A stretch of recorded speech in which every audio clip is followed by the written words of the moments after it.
لا تضار والدۃ بولدها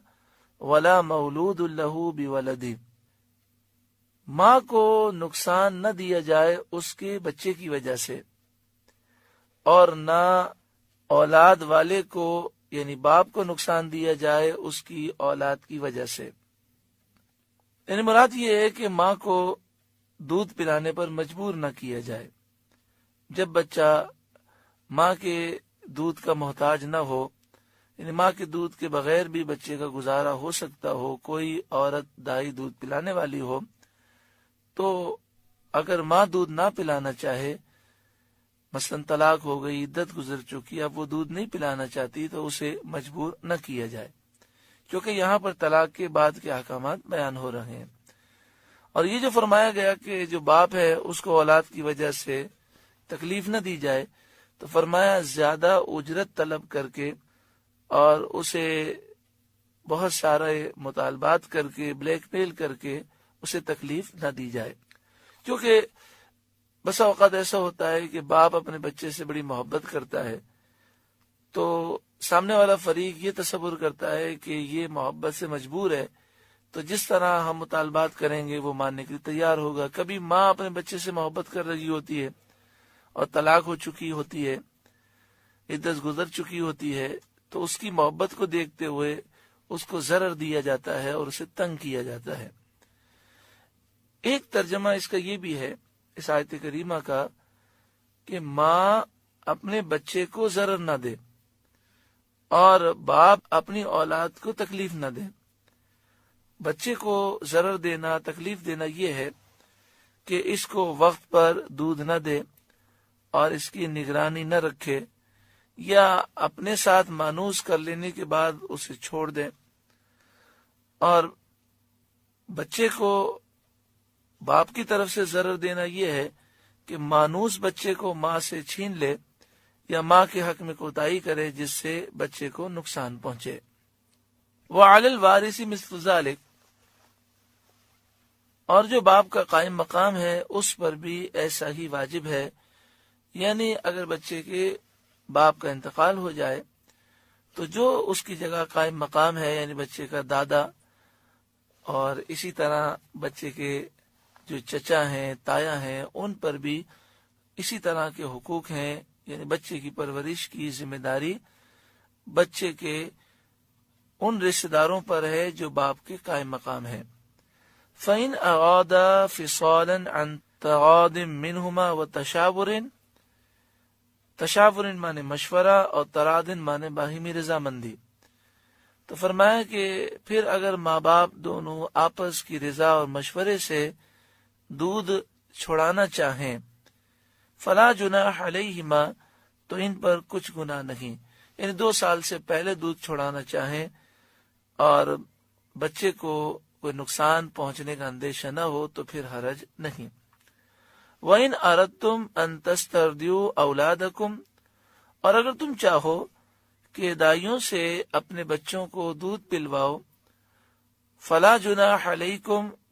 تو بھی تم پر کچھ حرج نہیں، اذا سلمتم ما آتیتم بالمعروف، جبکہ جو دینا مقرر تھا بھلائی کے ساتھ انہیں ادا کر دو۔ یہ مسئلہ یاد رکھیں کہ اگر ماں دودھ پلانے پر راضی ہے تو باپ یہ زبردستی نہیں کر سکتا کہ میں دائی سے دودھ پلواؤں گا۔ واتقوا اللہ، اور اللہ سے ڈرتے رہو،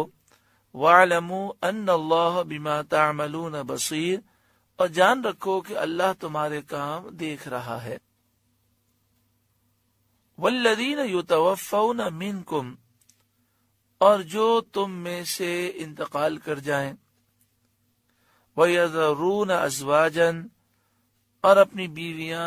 چھوڑ جائیں، يَتَرَبَّصْنَ بِأَنفُسِهِنَّ 4 أَشْهُرٍ وَعَشْرًا،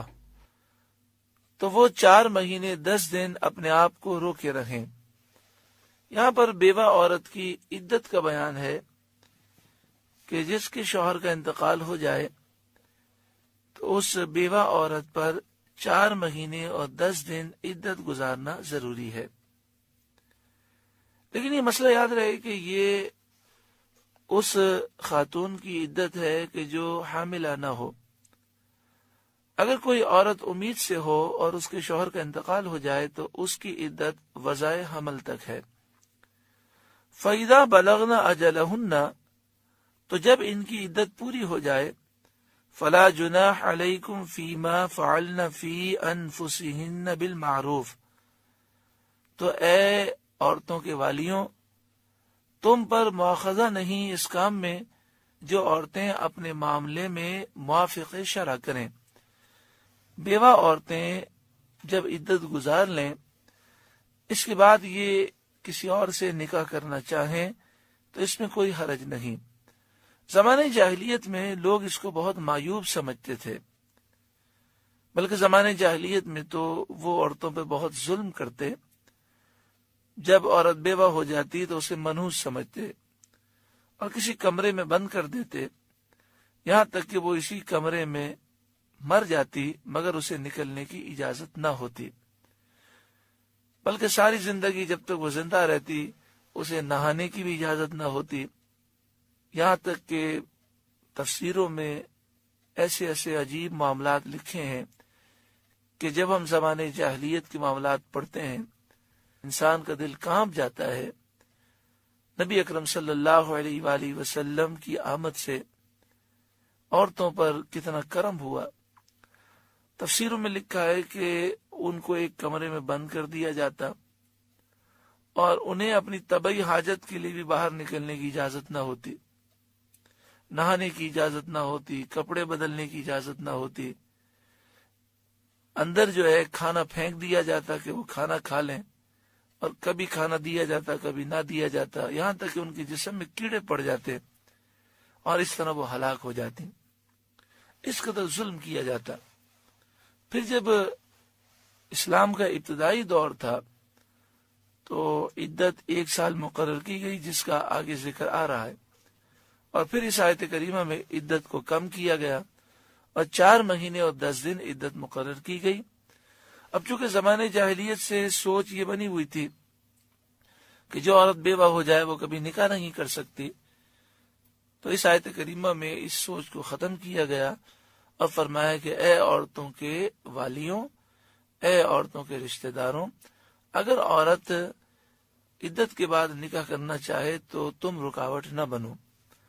واللہ بما تعملون خبیر، اور اللہ کو تمہارے تمام کاموں کی خبر ہے۔